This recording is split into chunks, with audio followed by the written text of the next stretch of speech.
Make sure this is working. Damn, it's kind of cold in here. Okay, let's see if this streaming's working.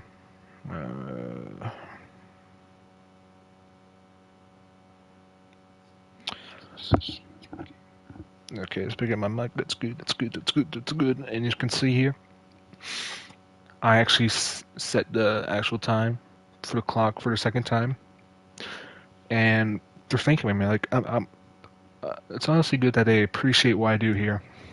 A lot of people don't take that step seriously. They just leave the clock set at 12 and call it a day. But you're actually taking the time to set the clock, and I appreciate that. Like, honestly, I always set the clock, man. That's how I know that you care about this experience. You're paying attention. I don't even have any way of knowing if the times you're saying are correct. Tell you what, I'll make you a deal. Since you've been so corruptive, next time you boot up the game and see the screen, just set the clock to your favorite time. Go ahead, pick whatever time you want. If it's not the correct time, you've earned it. Alright, I'll let you get back to the video game now. Cool beans.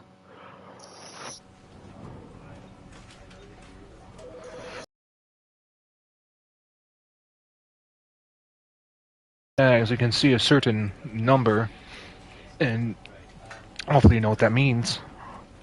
Here's some ASMR.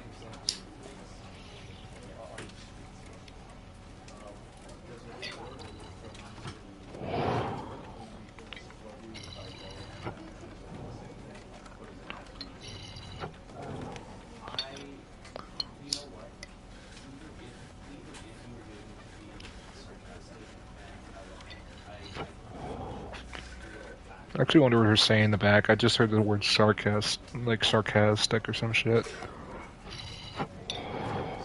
So yeah, I kind of wonder what they're saying.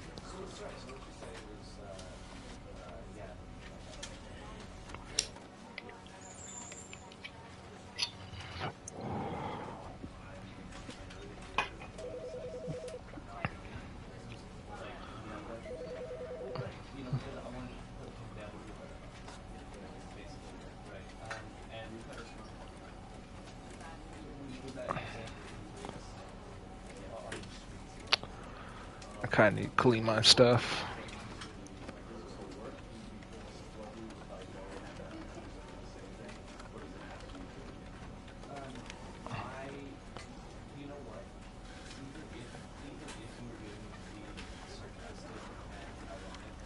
Okay, I think they're just repeating what they're saying.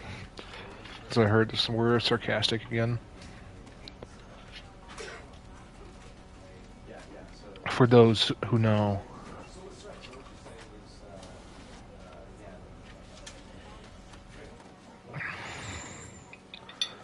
I feel like if they made another Stanley parable, they actually they really do have like to get on like the most modern memes, like at least the most popular memes like in the past like few years. Because like we got brain rot now. They need like to make another Stanley parable. They have to add some brain rot to that and make everybody like, what is this brain rot? This is utterly stupid.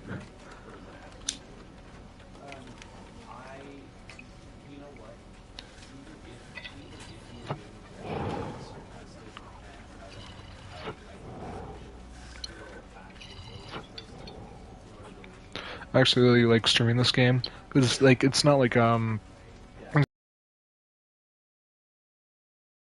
health too, for example, and I think there's something else I can't remember, but yeah, that's really. I mean, this game, I think this game you can like just stop anywhere, but there's like so much like there's a lot of stuff to still do. I have to do, but yeah.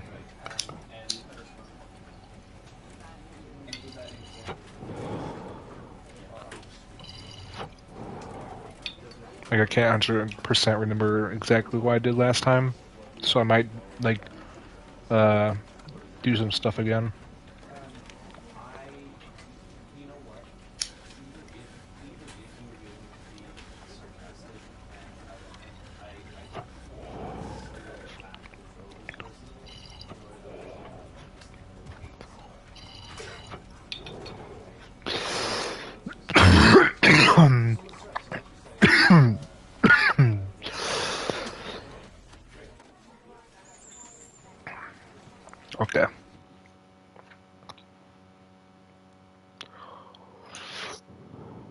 This is the story of a man named My name's Stanley. Stanley worked for a company in a big building where he was employee number 427. 427. Employee 427. number 427's job was simple. He sat at his desk in room 427 and he pushed buttons on the keyboard. Orders came to him through a monitor on his desk, telling him what buttons to push, how long to push them, and in what order. This is what employee 427 did every day of every month of every year. And although others might have considered it soul-rending, Stanley relished every moment that the orders came in, as though he had been made exactly for this job. And Stanley was happy. And then one day, something very peculiar happened. Something that would forever change Stanley. Something he would never quite forget. He had been at his desk for nearly an hour when he realized that not one single order had arrived on the monitor for him to follow. No one had showed up to give him instructions, call a meeting, or even say hi. Never in all his years at the company had this happened, this complete isolation. Something was very clearly wrong. Shocked, frozen solid, Stanley found himself unable to move for the longest time. But as he came to his wits and regained his senses, he got up from his desk and stepped out of his office.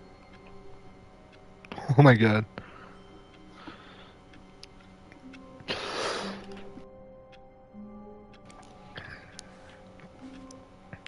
All of his co-workers were gone. What could it mean? What could it mean? Stanley decided to go to the meeting room. Perhaps he had simply missed a memo.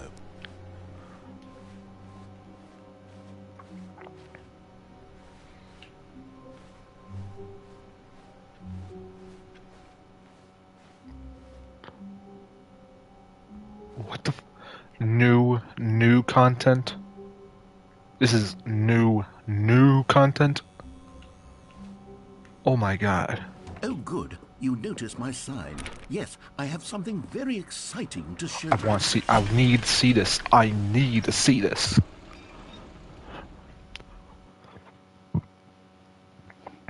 I actually really don't remember that sign.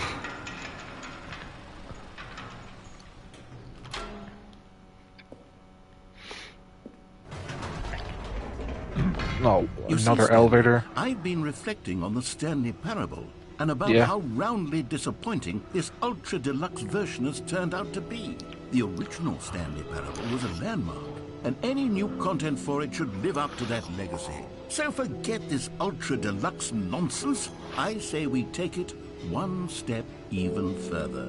Which is why I'm very proud to announce for the first time ever, the Stanley Parable 2. My goodness. What's on? Is there anything? Oh, isn't this far superior to a measly port with a few minor additions? Think of all the new territory we'll cover with a fully fledged sequel. An entirely new experience, built from the ground up. Why, there are so many possibilities. It could go in so many different directions. This is what fans have truly been asking for. Honestly, yeah, I've been saying, like, they should make a Stanley Parable 2. Calling it the Stanley Parable 2 is just so much catchier than Ultra Deluxe, don't you think? Ultra Deluxe? What does it even mean? But the Stanley Parable 2, now that's an artistic statement right there. It's future-oriented.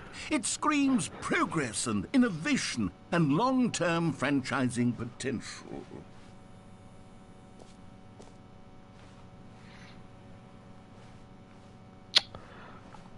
Man, this is going to be a good sequel, I can tell.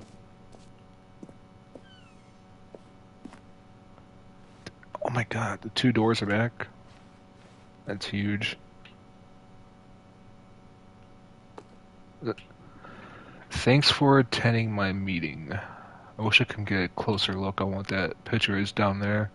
It looks like a fat, like, vault boy from Fallout and shit. Let's see. Now, to be clear, I haven't quite nailed down what exactly the Stanley Parable 2 is going to be, but let's take a look at some of the features I've been developing for it. I figure that if I can loosely organize a handful of interesting concepts, that surely the game will sort of naturally spring up around them. It'll Goo? all work itself out. Game development is much more of a fuzzy magic than anything scientific or logical, really. Sequels are good. Sequels, yeah. Doom 2, Aladdin 2. Dark Souls 2. That might be controversial in the Dark Souls community, I'm not sure. I mean, Dark Souls 2 in its own right, like, has its good qualities, but it is obviously like the not the best out of the trilogy. Here we are. Go on, try out some of the new features. Oh my god. The button that says the name of the player that is playing. Oh my god. For the Stanley Parable 2, I asked myself, what do players really want? And of course, the first and most obvious answer is that they want to be individually recognized and validated as people. So with that in mind, my first addition to the game is this button which speaks the name of the person playing the game. Isn't that wonderful? It is, honestly. Jim. Sorry, I should have clarified. Right now, the button only says the name Jim. But of course, in the final game, this button will say your name, whatever name that is. Here, let's have you role-play as Jim to really simulate the full experience of this feature. Just play along. I promise you'll love it. Okay, here we go. Let's take a deep breath, clear your mind, forget whoever you are, and simply become a person named Jim. Jim. Whoa, hold on. I wasn't finished setting up the backstory. If you don't properly roleplay as Jim, then you'll never understand the impact of this button. Otherwise, it's just a stupid button that says somebody else's name. Okay, we're doing it again, and this time let me finish first. Now, allow yourself to become Jim. Imagine yourself as Jim. Staying up all night for a popcorn and horror movie sleepover as Jim. Developing a crippling substance addiction as Jim. Rediscovering yourself through fringe religious groups as Jim. And finally, dying a slow death at an old age, surrounded by members of your cult as Jim. Do you feel it in your soul? Are you really, truly Jim right now? Honestly, I think so. Please step forward and press the button. Jim. Yes! You see? What a thrill! What a rush! That was you! The button described you. Do it again. Do it again. Jim. Okay. It hits even harder the second time. If this were the only new feature in the Stanley Parable 2, it would still be worth the money. Let's take a break from the Jim button. I'm too emotionally drained from all of this personal validation. No, I got hit one more time. Jim. Whoa there, cowboy. Sometimes a person can be too much Jim. I'm putting the Jim button away. Otherwise, soon you'll start to lose all sense of who you actually are. Jim. I can't just do that. It's just messed up.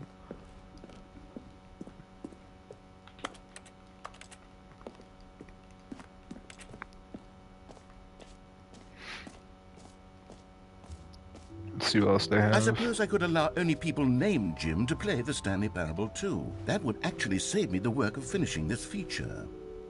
I don't feel like I'm supposed to go in there. Let's see. Please. Do I screenshot all this?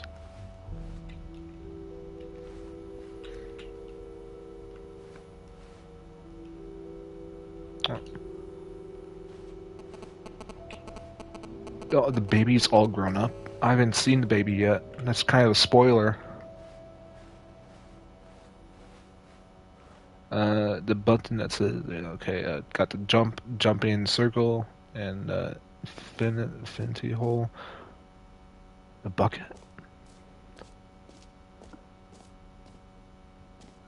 Is this what Stanley looks like, huh? This is some merchandise they have.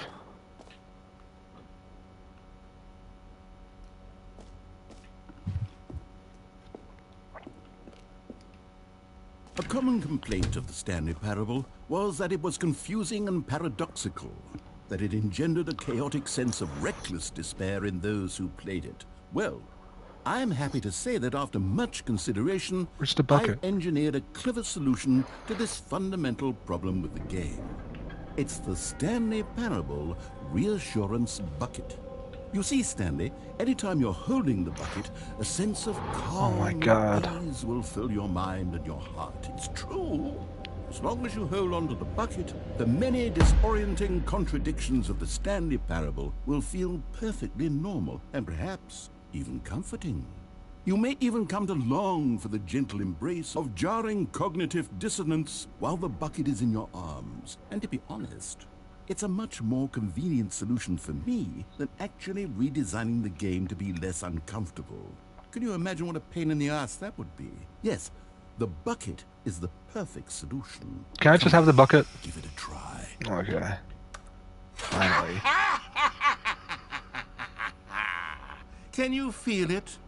The glow of comfort, even in the face of crushing despair, must already be sweeping through your body. And in fact, can I say that I do believe the bucket lends you an air of charisma as well? I think that just holding it has made you the slightest bit more attractive as a person. The benefits of the bucket seem to go on and on, don't they? All this and more await you in the Stanley Parable 2. Okay, got the bucket. That's pretty good. Who doesn't like a Does bucket, anyone huh? give out awards for most enjoyable bucket in a video game? That really should be an award if it isn't. Okay, I'll be honest, I haven't yet decided on this one. I think that in the new version, the office could use a bit of decoration, like balloons. But I'm undecided on Get Well Someday and Happy 12th Birthday. Which would you go with? Maybe 12th birthday. How do I get it out of here? Oh. Let's see. Happy 12th birthday, stepniece, and get well someday. Those are honestly both good options, but I'm going to have to go with happy 12th birthday. You know, sometimes when you solicit another person's opinion, it makes you realize that you knew which one you actually really wanted all along. Get well someday. What? It is. Damn. Oh. Or actually, maybe I should have gone with... No, I've made my decision. We're moving on. Okay. You sure, man? Free, new plus easy trophy. I need to get this trophy. I'm trying to get the platinum on this game. I probably already have it, but let's just see. Pull the lever, receive your new trophy. No more steps. It just works. Now, here's something special. You remember that broken test trophy that got left in the game on accident? Well, I'm developing a technology to simply give you the trophy. Yes. You see, you'll come to this lever, and when you pull it, the trophy will be given to you. It's as simple as that. Okay, perhaps I should have clarified. This is technology that will exist. Well, No, the trophy is still fully broken. I'm not a wizard, Stanley, but I guarantee it will be fixed in the sequel to at last satisfy the hordes of ravenous fans all over the world who have been uproariously demanding this feature. Gamers, we hear you, and I promise it will happen. okay. No, that's just a bummer. I know one of the trophies is like you have to stay on like you have to keep the game open like I think 24 hours straight. What else? What other exhibits haven't we seen yet? Actually, where have I not gone yet? I mean, where did I come from? Oh, we got the jump circle. You know what, Stanley? I actually think the jump circle was a pretty good idea. I'd like to hang on to that for the sequel. I'll keep 12 jumps left. A wise man does not use all of his jumps all at once. What's this? Ah, collectibles. Now it's a real video game. In the Stanley Parable 2, you'll run around gathering up these miniature Stanley figurines. And what's truly innovative is that there will be no reward for collecting all of them. I don't want to stifle the intrinsic joy of watching a number go up. You simply collect all of them, and then you move the hell on with your unremarkable life.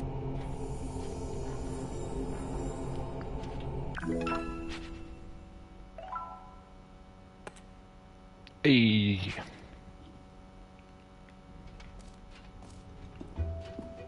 God, it really is the worst when you collect everything in a video game and then they give you a big fancy reward for it. Absolutely tragic.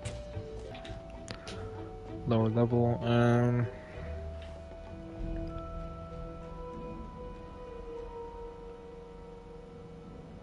not this map, okay, free trophy. We done that, we got merch, settings, world champion, where's that? Okay, it'll be like over there, I think. And where's the jumping one? Jump circle, okay. Office decorations, I believe we already did that. Epilogue.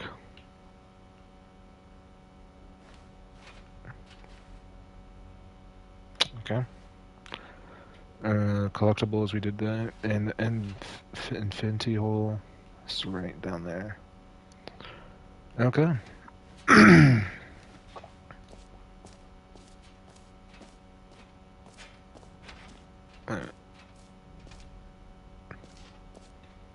Oh, we already end there. Okay, maybe it's up there.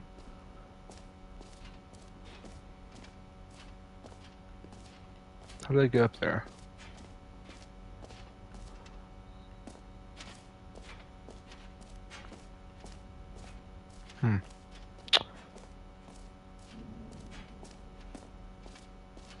Yeah, actually, how do I get up there? This just leads to exit. Oh, we got the hole right here. Oh.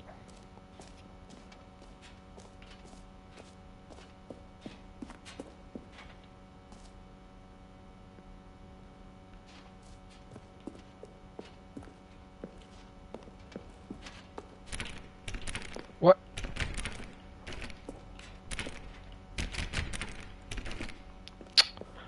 Rats.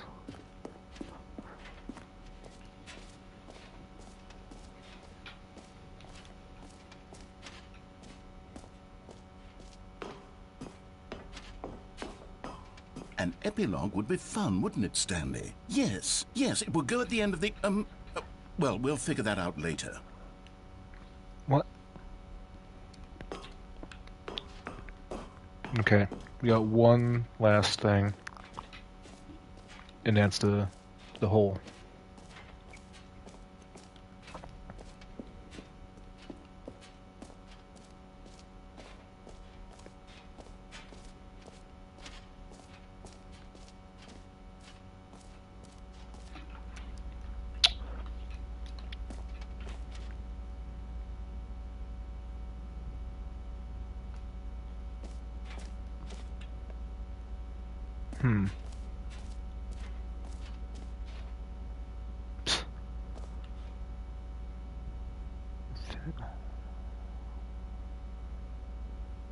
Huh.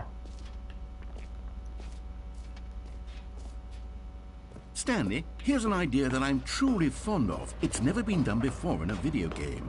This is, in fact, a hole that you can fall down forever. That's right. Infinite falling. You can fall until the end of time, if you like. A stunning leap forward for video games as a medium. Okay.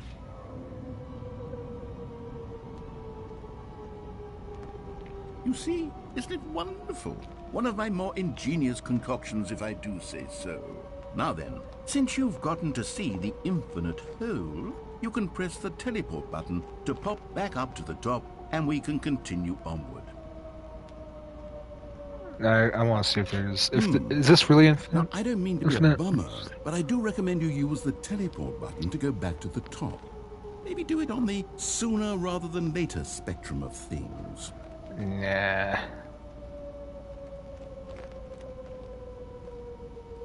Okay, Stanley, I don't know quite how to say this tactfully, but it's possible that I slightly exaggerated the infinite nature of the hole. Wait. Is it a very, very deep hole? To be certain it is. It's an extremely deep hole. I don't want anyone to say that it isn't an astonishingly deep hole. It is. Is it infinite? Well, that sort of depends on your definition of infinity. From one perspective, the infinite is merely philosophical in nature. It's more of a... Okay, well, good for you. You found the bottom of the hole. You found me out, Stanley. I'm a liar and a cheat, and you're so clever. Look, I think the issue here is just that you're unusually fascinated by falling. What normal person actually wants to fall infinitely? I figured the hole was as deep as anyone would actually need. Don't you put this on me. Maybe you're the problem. Look, things got a little heated there. I think we both said some things we didn't mean. Why don't we just put all this behind us and agree to just call the hole mostly infinite? If that works for you, then go ahead and press the teleport button to warp up to the top of the hole and we can move on. I'll just be up here when you're ready.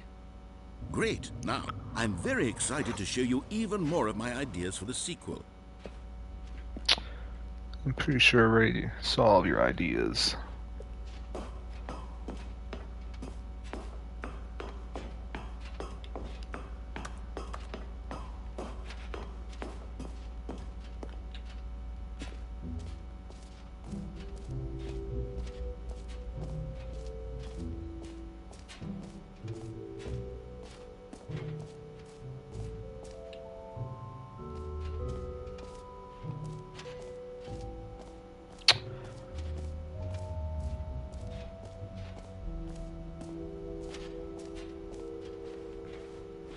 Yes, I'm actually excited for the sequel.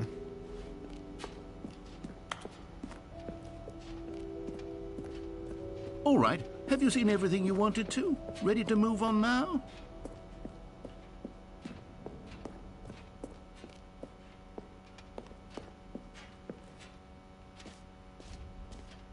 So, Stanley, what do you think? Do you like all of the new features? Yes, I know it's not exactly clear yet how exactly these features will come together as one single coherent video game, but I can feel it in my soul. It's going to work. There's definitely a good game in there somewhere. Say, let's do an experiment. I'll arrange these new features together, and we'll see whether or not it coheres into a meaningful gameplay experience. Okay. Are you ready? Here it is. I give you the Stanley Parable 2.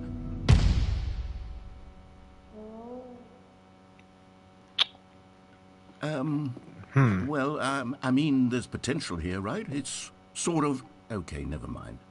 Hold on. Let me do a different arrangement.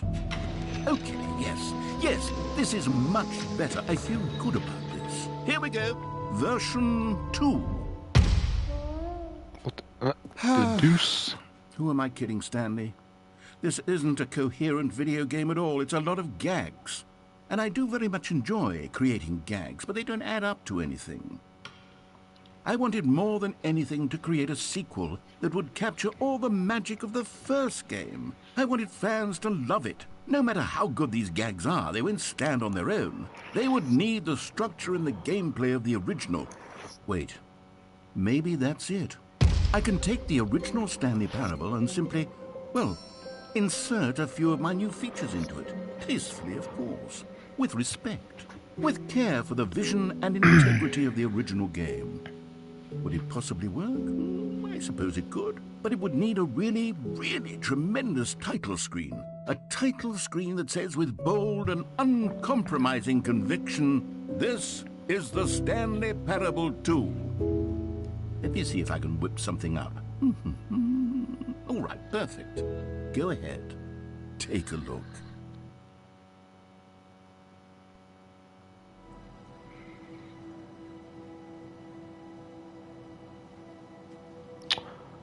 Ooh, look at this. Stanley Parable 2, huh?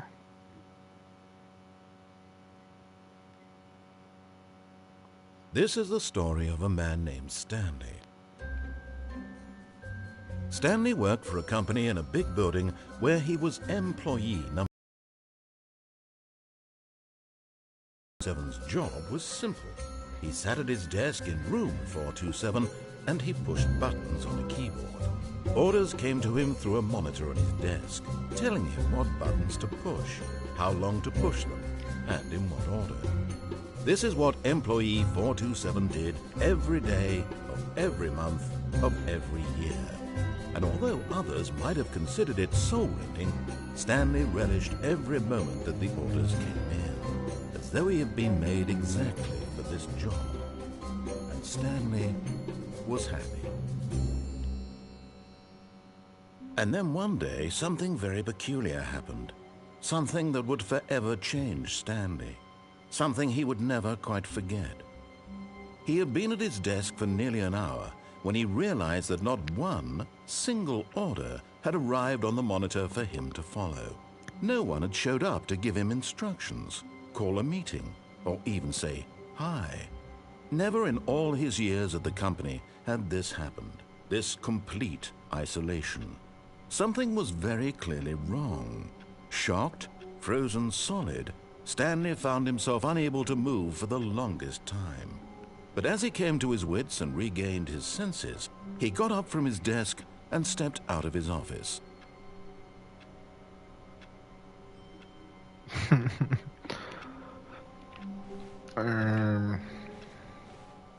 All of his co-workers were gone. What could it mean? Stanley decided to go to the meeting room. Perhaps he had simply missed a memo.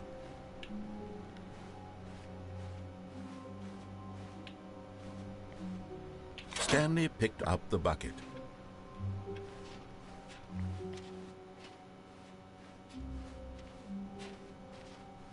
Stanley clutched the bucket tightly to his chest and entered the door on his left.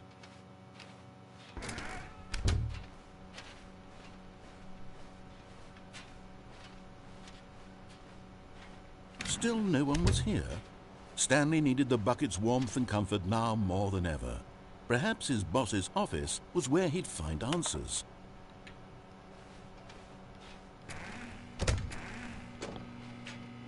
Oh, Stanley, can you feel it?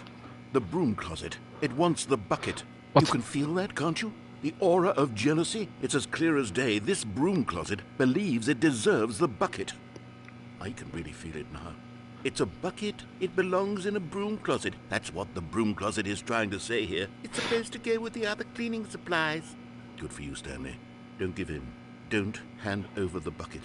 I know how hard it must be, given the pressure that the broom closet is putting on your shoulders right now, but you have to be strong. This is your bucket. This is your companion and lifelong friend. You can't hand it over. Oh, no. We're getting into name-calling now, it seems. Is this how low the broom closet has sunk, that it has to resort to this stream of petty insults simply in order to get you to hand over the bucket? Stanley, I never liked this broom closet for a variety of reasons, but even this is worse than I had imagined.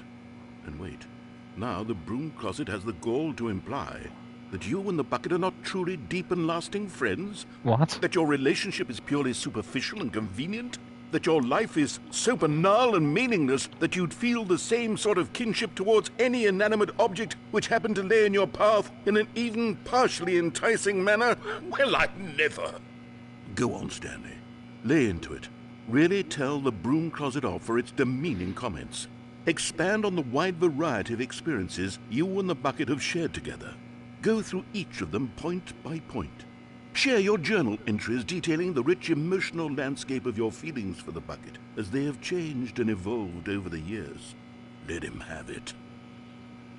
I can't think of anything to say. Coming to a staircase, Stanley and the bucket walked upstairs to the boss's office.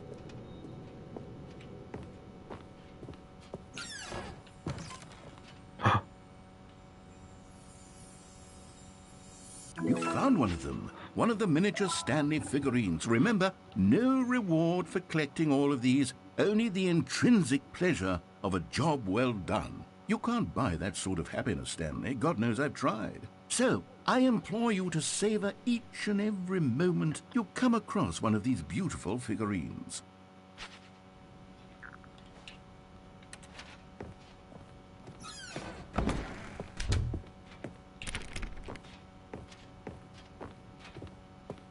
Stepping into his manager's office, Stanley was once again stunned to discover not an indication of any human life.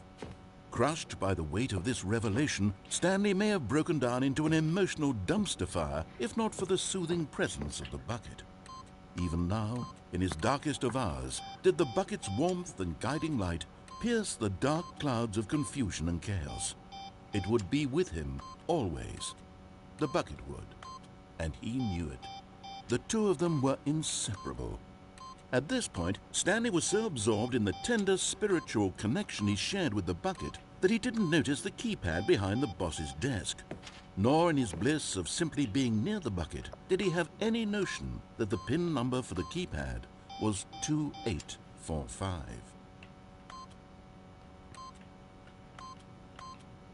But Stanley guessed the correct code by sheer luck. Was it that the bucket knew all along?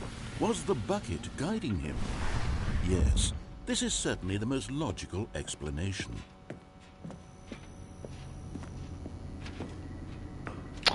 My goodness. Another miniature Stanley figurine. This, you know, there really must be a snappier name for these things. What about mini-stands? Stanley figs? Or what about Stanlerines? Yes, I think I like that. Another Stanlerine under your belt.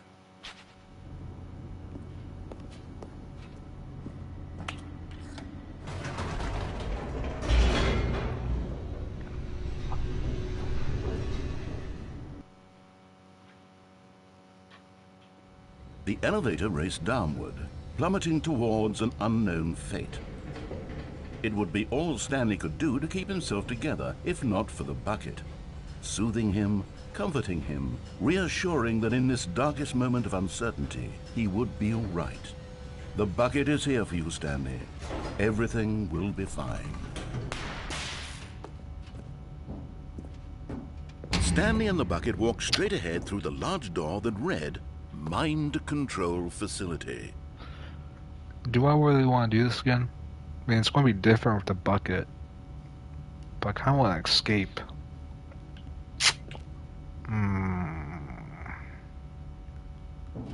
Well, escape. Although this passageway had the word escape written on it, the truth was that at the end of this hall, Stanley and the bucket would both meet a violent death.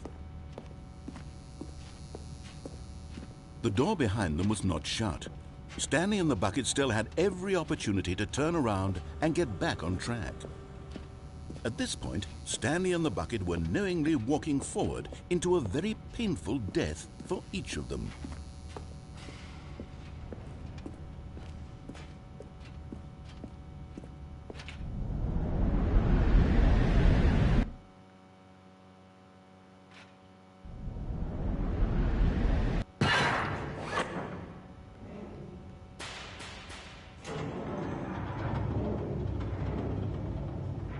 My goodness gracious. As the machine whirred into motion and Stanley and the bucket inched closer to their demise, Stanley reflected on how meaningless the bucket's warmth and comfort had turned out to be.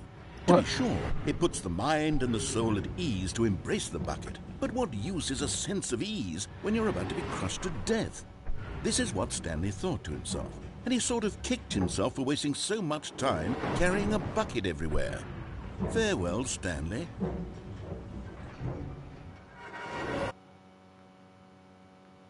Farewell, Stanley, cried the narrator, as Stanley and the bucket were led helplessly into the enormous metal jaws. In a single visceral instant, the bucket's life came to an end, as it was crushed violently to death. Oh, man.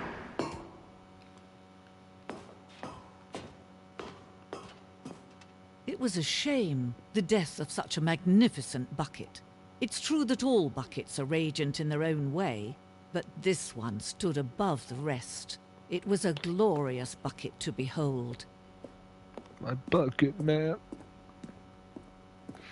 The bucket welcomes you to Grand Exhibit. You are standing at the priest. Damn. Priest. Precipice of knowledge. Much like a bucket itself, the human mind is frequently empty within a cavernous void. But through use of the exhibit in front of you, the mind becomes full and subsistent. I don't know, whatever. Knowledge of the bucket and its history is what you learn here out with you into the world. Will you accept with an open mind what may be challenging about the information in this exhibit? Will you change the lives of yourself and your loved ones as a result of this exhibit, or will you turn a blind eye and continue to live as you were in ignorance and darkness? Can you see how arrogant it was for Stanley to take a bucket like this and to claim it for his own? Can you see the hubris that blinded him? Can you see that the bucket is far more noble than Stanley will ever be in his short life? Man, 25 buckets. Photograph of 25 buckets to grace number of buckets ever captured on camera. Photographer experienced catatonic shock for several weeks as a result of the euphoria from exposure to this many buckets at once.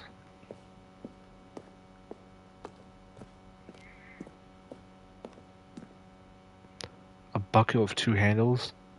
A bucket is depicted as having two handles. This bucket is depicted as having two handles. Such a design has never been created in real life, having been deemed too dangerous and recklessly experimental. Every year, dozens are put to death just for attempting it.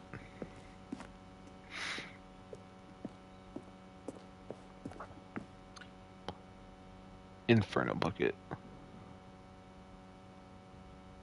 Oh my god. Look at this bucket. Distress bucket. Oh my god. Presented without commentary. Huh.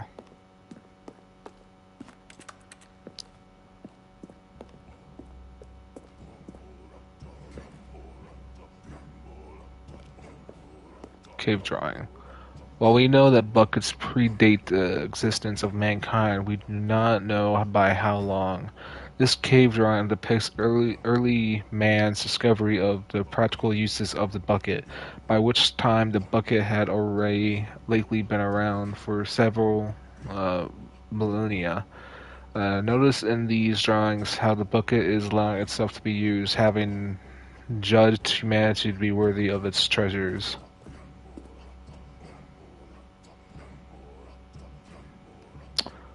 Huh. No man can own a bucket, and certainly not a bucket as dazzling to behold as this one. It is man who should kneel before the bucket. The hanging bucket. This piece symbolizes the necessary relationship between bucket and humanity. However clear our grasp of the bucket may be, there is yet more that is always out of reach. This distance inevitably is for our own good. I needed the bucket. But there is something we can do. Something we can do together, you and I, that will right this terrible wrong. Let Stanley die. Let him be crushed by the machine. No! Don't reset the game. Don't give him another opportunity to run off with another beautiful bucket. We can save the world's buckets from their treatment as tools and implements if only we let Stanley die together. No. The bucket shall take its place as ruler, as leader, as commander of a new world, a new vision. No!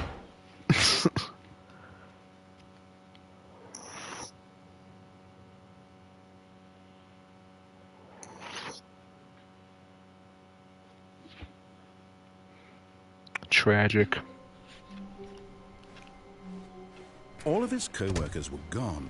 What could it mean? Stanley decided to go to the Yada, meeting yada, room. yada. Perhaps he had simply missed a memo. Stanley lifted the bucket into his arms, and a wave of comfort rushed over him. Stanley clutched Still the got the bucket bucket. tightly to his chest. This was not the correct way to the meeting room, but Stanley had felt the bucket calling to him, telling him that the employee lounge was simply the place to be. And here it was. Had the bucket turned out to be correct? No, never mind. The bucket was wrong. Stanley took the door on his left to go back to the meeting room. Nah. No, said the bucket. Don't go to the meeting room. Go somewhere else. The cargo lift, yes. Go good, said the bucket. Now ride the lift all the way to the top. There's something up there I need you to do. Stanley did not question why or how this bucket was speaking to him. It should have alarmed him, of course, because buckets can't talk. But Stanley chose not to think about this obvious fact. He was firmly convinced that the bucket had spoken to him, and he unthinkingly did whatever the bucket asked.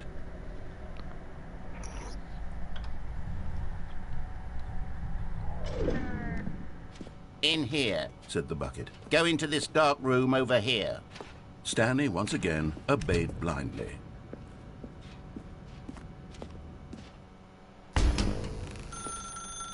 Now pick up the phone, said the bucket. Pick up the phone and it will take us back home, where we can go about life together. But can I really just do that? Whoa, hold on. Why did you unplug the phone?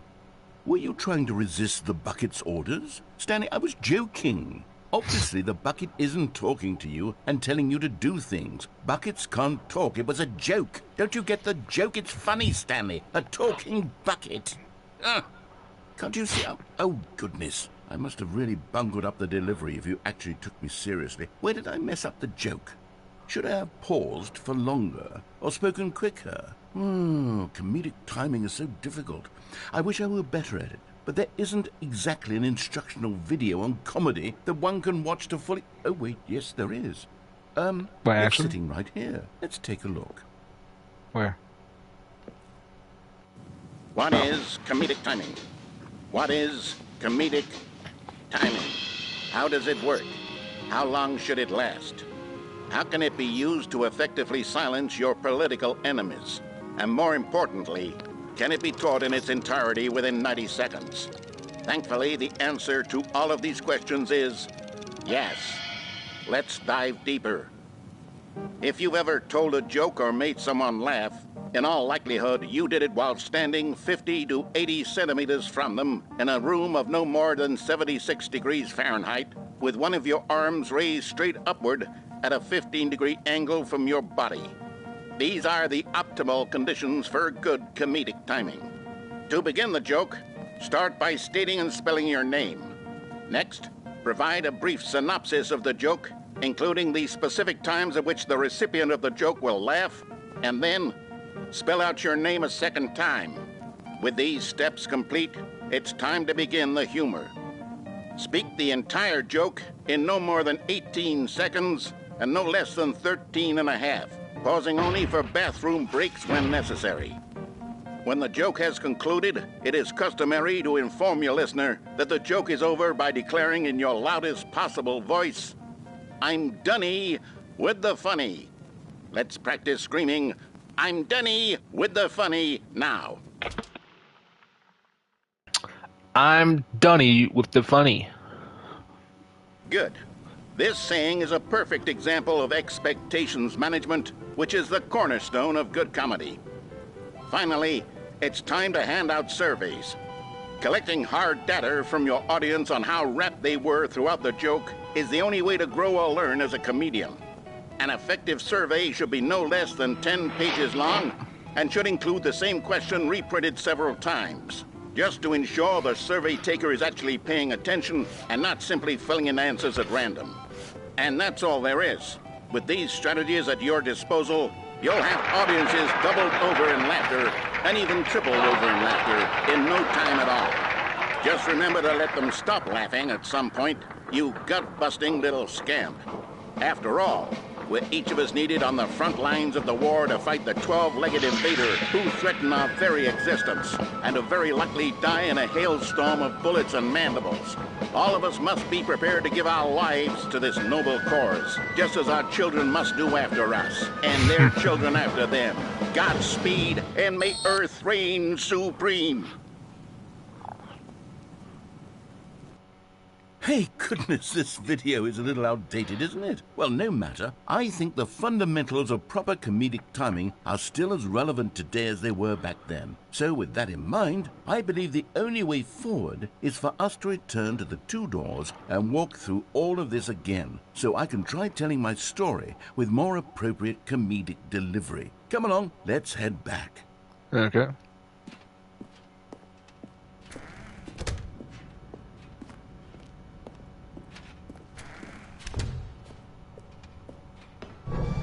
I can feel it.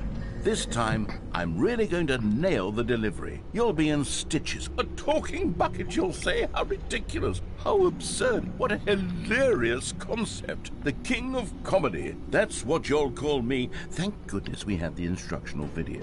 Otherwise, who knows where we'd be right now. Well, I wouldn't be the king of comedy, that's for sure. The bucket spoke to Stanley. The bucket spoke. The bucket spoke. Oh, I'll figure it out on the fly. No need to overthink things.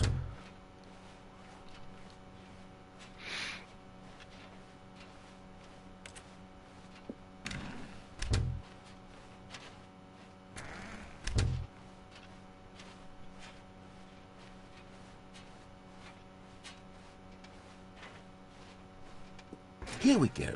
You ready? When Stanley and the bucket came to a set of two open doors, they entered the door on the left. I could totally mess up his Nah, we can't just do that. That's messed up. What? We're back at the phone already? No. What's going on? There were supposed to be several rooms leading up to this. There was supposed to be a build-up to this point, a dramatic display of remarkable comedic wit which culminates in this scene with the phone. But now the timing's completely off. The joke will never land, or not the way it was meant to. And it's all my fault. I must have forgotten that the phone room comes immediately after the two doors room. What an egregious mistake. I've made a fool of myself. I don't deserve the title of King of Comedy. I'm nothing. I'm not even the lowliest joke-telling whelp. I think I need... Yes, surely that will help me improve my... Here we go. You ready? When Stanley and the bucket came to a set of two open doors, they entered the door on the left. Maybe this time it'll work.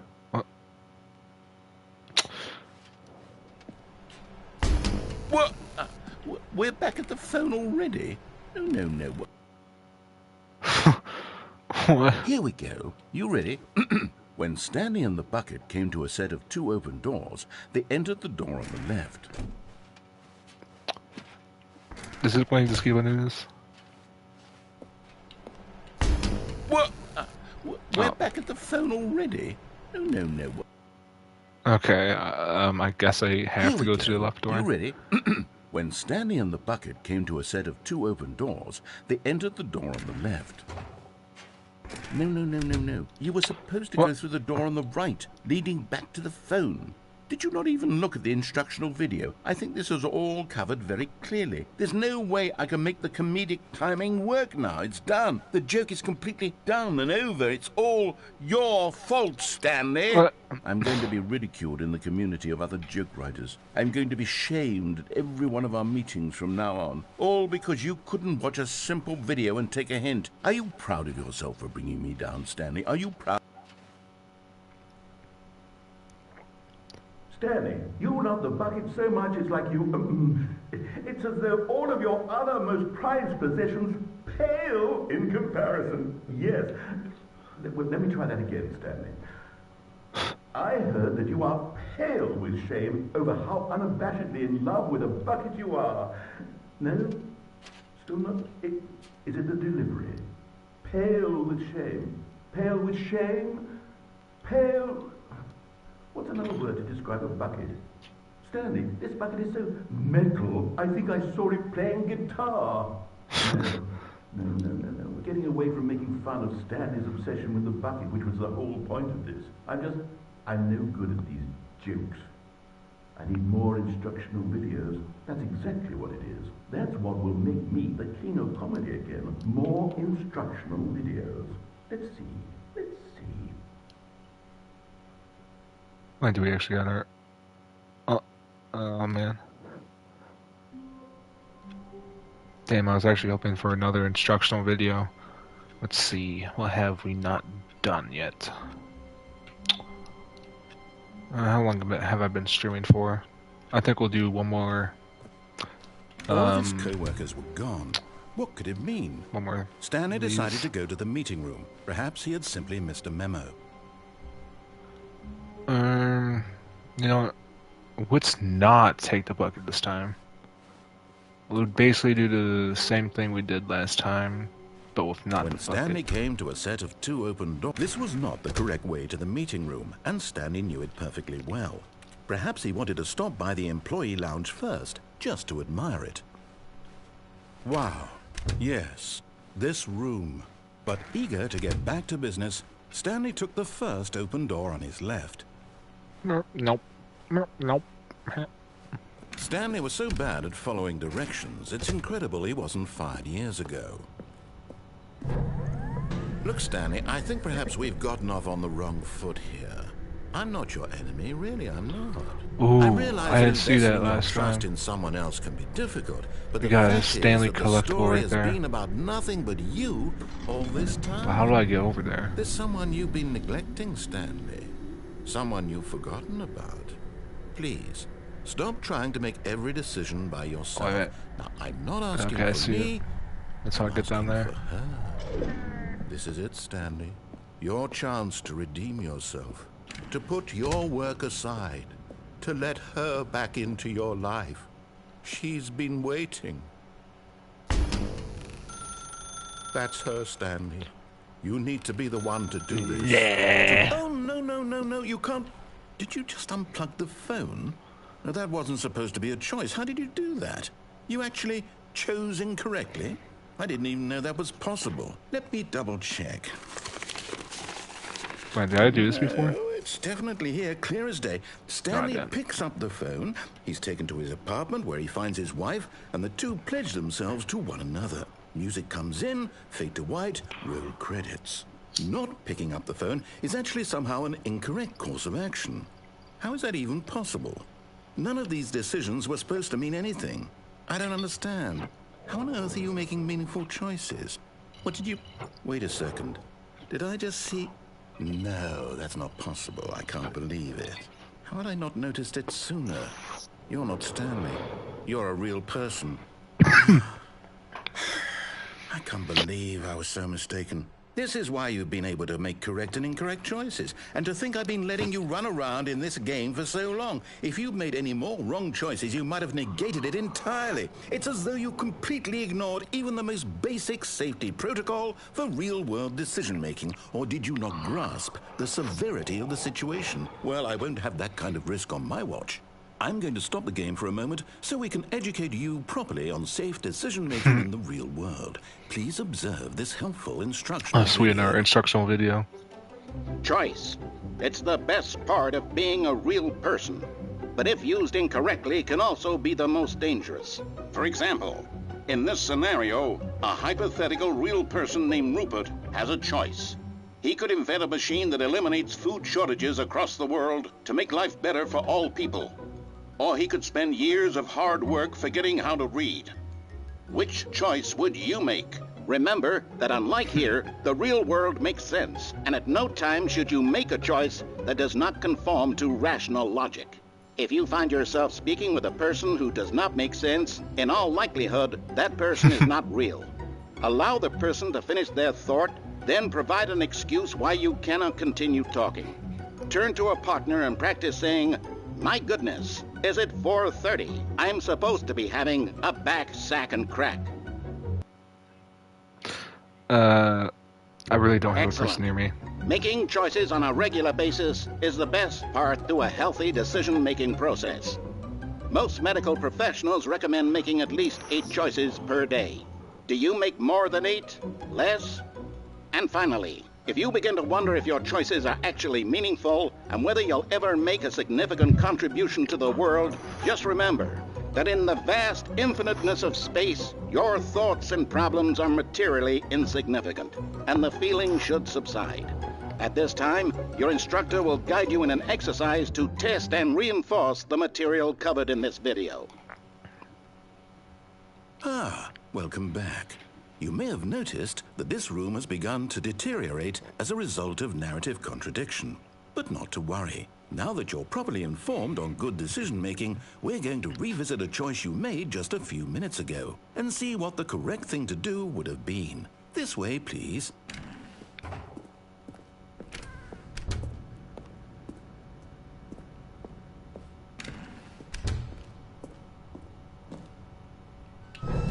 Now that we know your choices are meaningful, we can't have you jumping off the platform and dying. Oh, man. Imagine the main character dying senselessly halfway through the story. That story would make no sense at all.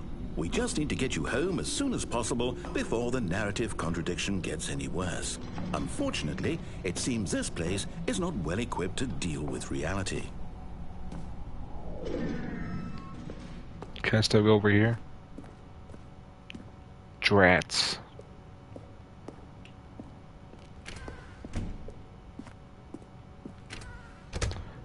Do not lie. If you are lying right now, stop.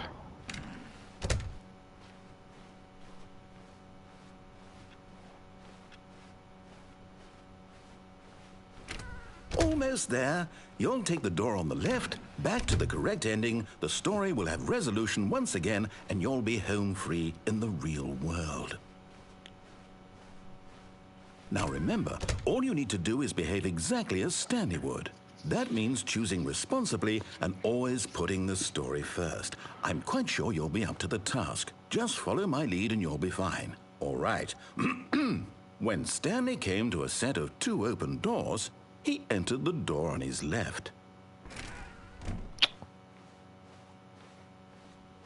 No! Why did you do that? Quickly, hurry back in the other direction. Perhaps we're not too late.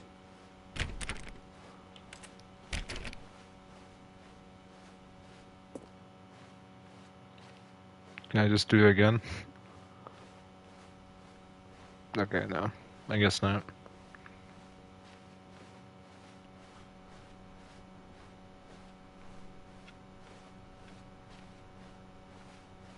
Oh, it's ruined.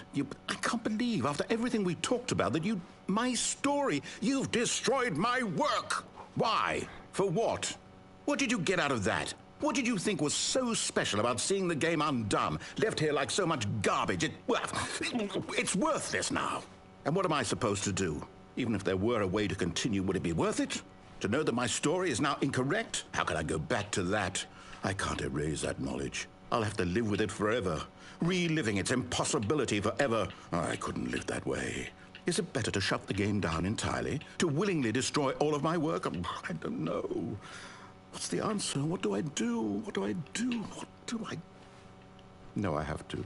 I have to shut the game down. I have to. Can I actually get over there or not?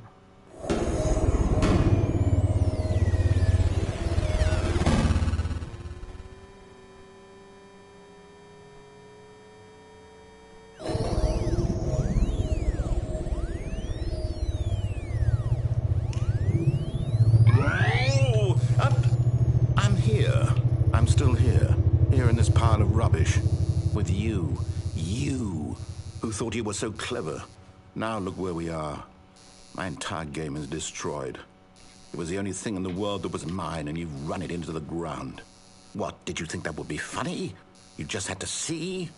Didn't I impress upon you how important it was to be like Stanley? He actually knows how to do what I tell him to. He understands that if I say to do something, there's a damn good reason for it. That thought hadn't even occurred to you, had it? That there's a world outside of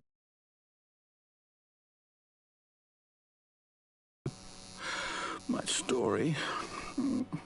If you'd just gone through the door on the left, you would have seen it. There was a whole underground facility. You would have destroyed it and been victorious. It would have been so perfect. I worked so hard on it. I tried so hard to make... behave exactly as Stanley would. That means choosing responsibly and always putting the story first. I'm quite sure you'll be up to the task. Just follow my lead and you'll be fine. All right.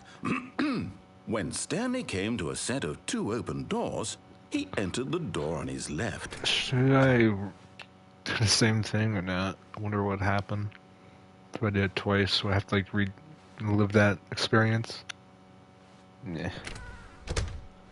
I got another idea. Yet there was not a single person here either. Feeling a wave of disbelief, Stanley decided to go up to his boss's office, hoping he might find an answer there. Coming to a staircase, Stanley walked upstairs to his boss's office.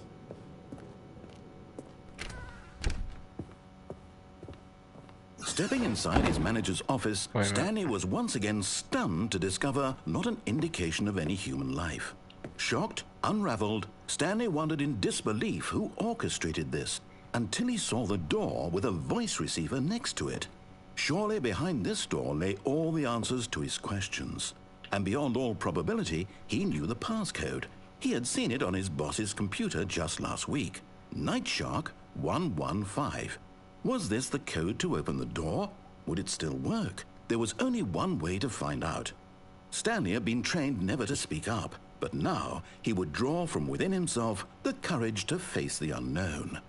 He drew a sharp breath and then spoke the code. Night Shark 115.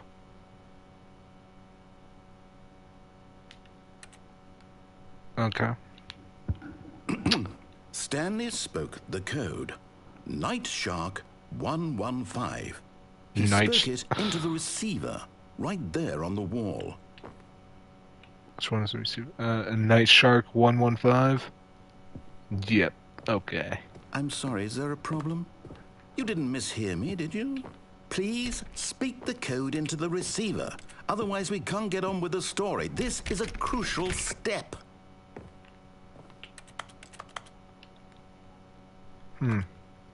Okay, fine, you're not going to do it, but you know what?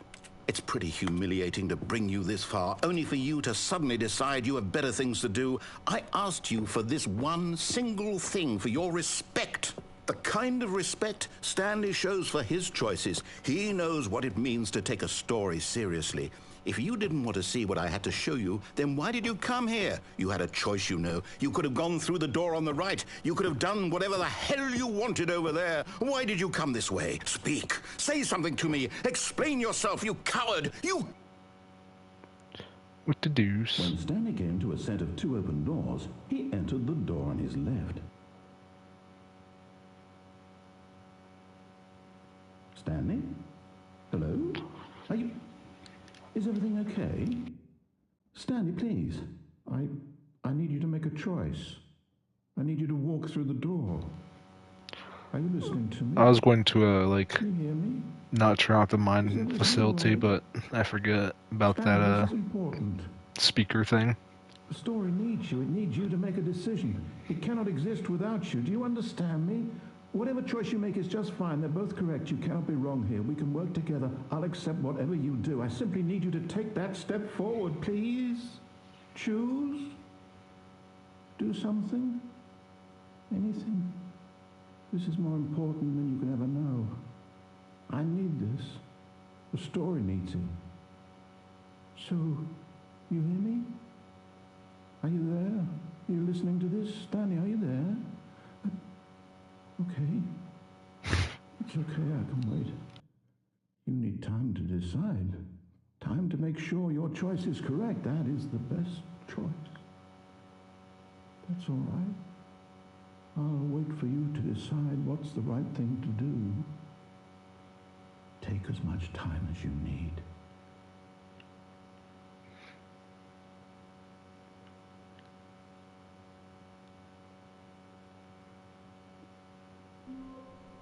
Okay.